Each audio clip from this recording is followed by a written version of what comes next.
Hello mga kaibigan, so bukod sa writer ako, nagko-crochet din ako for me na para mabuhay dito sa mission field. Ayan, ang ganda ng bag na ito mga kaibigan. For sure, kahit na manganganak na kayo, mangangapo na kayo, andito pa rin tong bag na to kasi matibay talaga to kasi handmade siya. Ako po talaga nag-crochet nito mga kaibigan. And of course, pag bumili kayo nito, nakakatulong kayo and whoever souls na maliligtas, of course may contribution kayo, may crown din kayo sa heaven.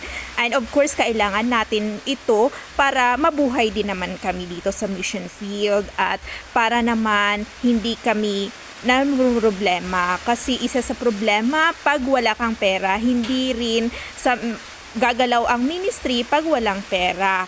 Kaya bilhin nyo na to mga kaibigan. Of course, gawang Cambodia talaga to, kaya talagang matibay. Nilagyan ko yan ng tatak Cambodia kasi talagang from Cambodia to, kaya matibay po talaga ito.